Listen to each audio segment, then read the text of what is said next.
Olá, turma, tudo bem com vocês? Eu sou a professora Cíntia, professora de História. Hoje iremos desenvolver a aula número 21 do 7º ano.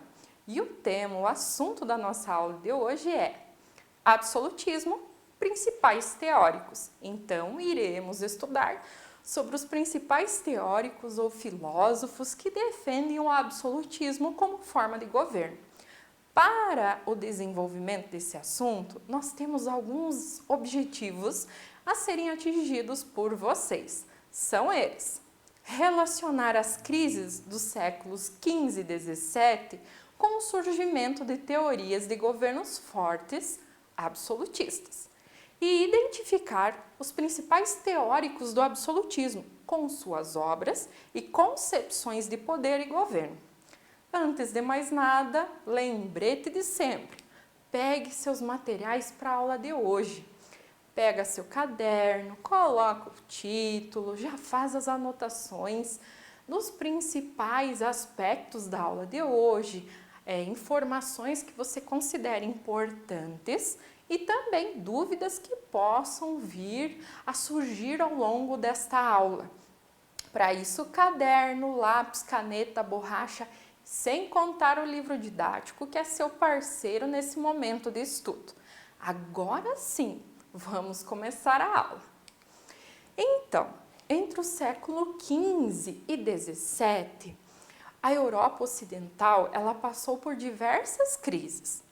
A produção de alimentos ela diminui. Por quê? Porque na época teve momentos ali de grandes enchentes.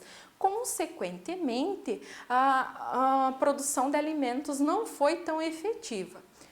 Aí a fome se alastra. Por quê? Porque não tinha alimento suficiente para todos terem, o suficiente para sobreviver e ainda pagar impostos ao rei. Diversas regiões acabam entrando em guerra, em conflitos, até por disputa, por riquezas, por territórios, entre outros. Diante dessa situação, alguns teóricos, alguns filósofos, pesquisadores, enfim, eles defendem que só governos fortes, com poder centralizado na mão de alguém, é que vai colocar fim a essa desordem que estava ocorrendo na Europa, em virtude de todas essas crises e consequentes guerras, tá? Quais são os teóricos absolutistas que a gente vai estudar? Nicolau Maquiavel, talvez um dos mais conhecidos nessa parte política, Jean Bodin e Jacques Bisset, que vão os dois ter ideias parecidas, porque eles vão basear a história do rei, do poder do rei, baseando na teoria do direito divino. Era algo vindo de Deus. E o Thomas Hobbes, que vai falar que para evitar conflito tem que ter um poder forte e centralizado. Mas vamos por partes. Primeiramente, Nicolau Maquiavel. Uma das principais obras de Nicolau Maquiavel, O Príncipe. Ele vai analisar nessa obra os meios mais adequados para o rei conquistar e ainda se manter no poder. Ele é um tratado político que tem fundamental importância na construção do conceito do que a gente entende por Estado na atualidade. Então, para o Maquiavel, se for para manter-se no poder ou ainda aumentar o seu poder, o rei pode tomar atitudes boas ou más que são justificadas pelo poder que ele tem em mãos.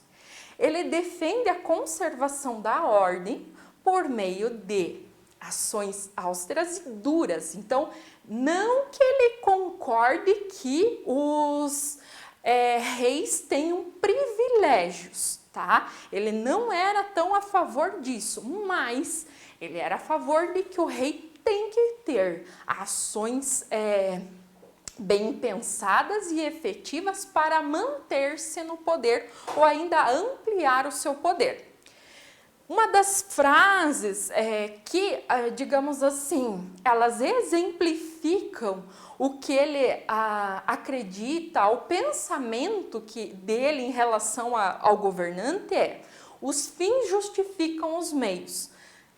Alguns historiadores, pesquisadores falam que ele nem disse essa frase, mas ela combina com o que ele pensa. Para ele, então, bom governante, para manter o governo e a ordem social, ele precisa tomar medidas que às vezes nem são tão populares e até cruéis às vezes. Em nome da ordem, essas medidas são justificáveis. Então, eu diria assim, os fins, ou seja, onde eu quero chegar, justificam os meios, as ações que eu vou tomar para chegar lá. No livro ainda, O Príncipe, que seria mais ou menos um manual de como o rei deve governar, ele fala que se o rei, o rei deve tomar medidas positivas, mas que elas devem acontecer aos pouquinhos, para que o povo sempre lembre dele. Então, sempre ele vai se manter no poder, dando coisinhas ao povo. Mas quando for para tomar uma medida ruim, cruel, negativa, ele tem que fazer tudo de uma vez só. Por quê? Ao fazer aos pouquinhos como as coisas boas, positivas, ele vai, de certa forma, alimentando aquela raiva, aquele sentimento de vingança em seus súditos. Ao fazer de uma vez só, eles entendem que o rei tem total poder e o que pode vir a acontecer com eles se não aceitarem o que o rei tem como regra, como lei, desculpe. Ainda sobre o Maquiavel, é interessante falar que algumas pessoas elas são chamadas, você é meio maquiavélico. Ele sempre foi tido como malzinho perante os outros, né? Como aquele cara rebelde, aquele cara mau mesmo, mas não necessariamente. Ele é muito prático enquanto explicar como o rei deve se portar em seu governo. Para o próximo, Jean Bodin, ele fala a principal obra que vai tratar sobre a ideia dele em relação ao Estado, os 6 livros da República. Então, ele relacionava o Estado à própria célula familiar. Então, o poder real, ele é limitado comparado ao chefe de família. E ainda ele fala que o poder de ditar e revogar as leis era de competência do rei, que recebeu essa missão de Deus. Agora veja bem, como é que as pessoas iriam questionar uma lei, uma regra criada pelo rei, se era como se estivessem questionando o poder de Deus? E lembrem-se que nesse momento, ainda a igreja é muito forte na mentalidade das pessoas. Ainda Jean Bodin destaca que o poder do rei deveria ser perpétuo, ou seja, para sempre, absoluto, ele tem em mãos, impossível de ser dividido ou questionado. Questionado por quê? Ele é o escolhido de Deus, então não se questiona. Deus é inquestionável. Continuando ainda sobre Jean Bodin, ele tem ali uma frase: é praticamente impossível treinar todos os súditos de um Estado nas artes da guerra e, ao mesmo tempo, mantê-los obedientes às leis e aos magistrados. Então, ele é contrário ao armamento de camponeses e trabalhadores urbanos, com o intuito de evitar revoltas. Então, no sentido de que, de certa forma, via-se como uma ignorância do povo que não iria respeitar esse poder do rei, que poderia vir a questioná-lo e causar revoltas por todo esse poder que era inquestionável na visão de Jean Bodin. Próximo, que também é baseado na teoria do direito divino, Jacques Bisset, a política tirada da Sagrada Escritura. Então, para explicar o poder do rei, ele vai basear o estudo na Sagrada Escritura, ou seja, na Bíblia. Para ele também, O rei é um representante de Deus na terra, por isso o poder dele é incontestável e também ilimitado.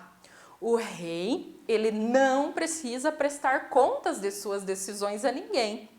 E ainda, o maior crime que um súdito podia cometer seria o crime de traição.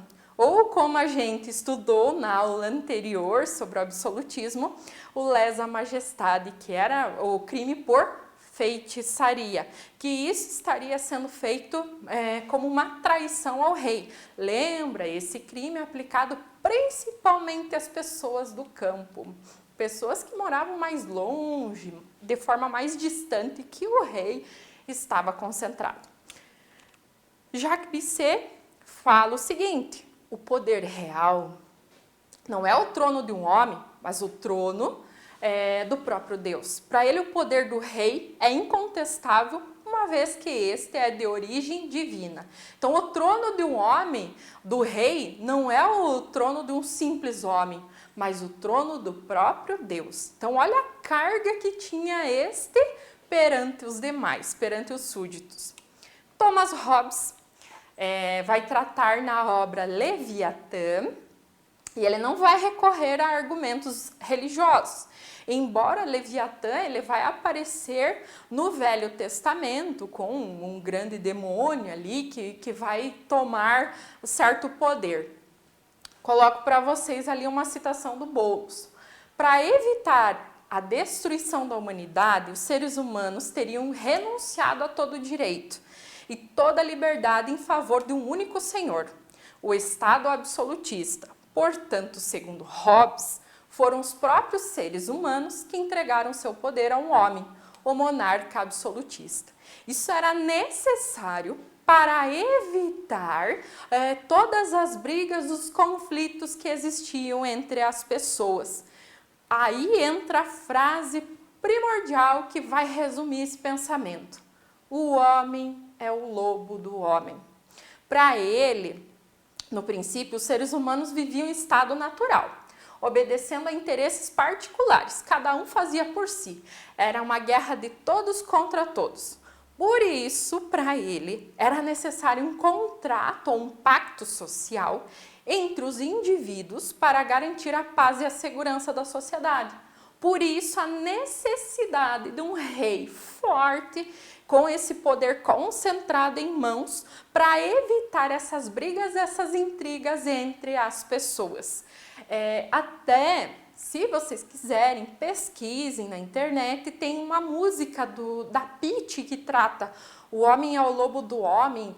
Ela inicia contando que houve um tempo em que os homens em suas tribos eram iguais, veio a fome, então a guerra para alimentá-los como animais, entre outras.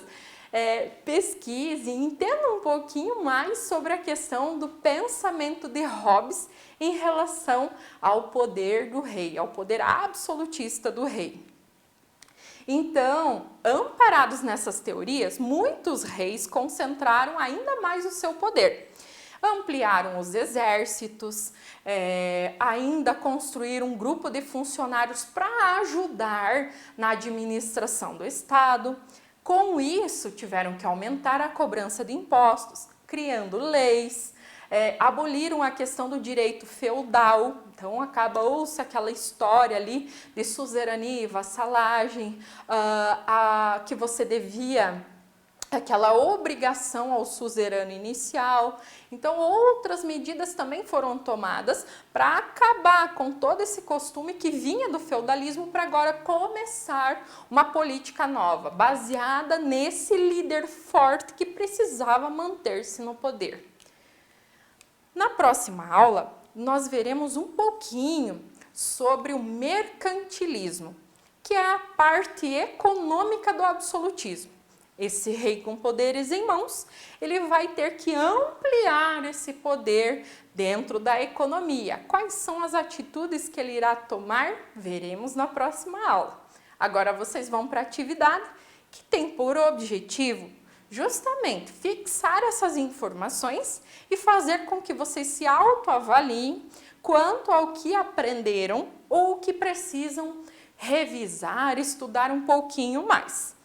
Bons estudos a todos, até a próxima aula, um abraço e tchau!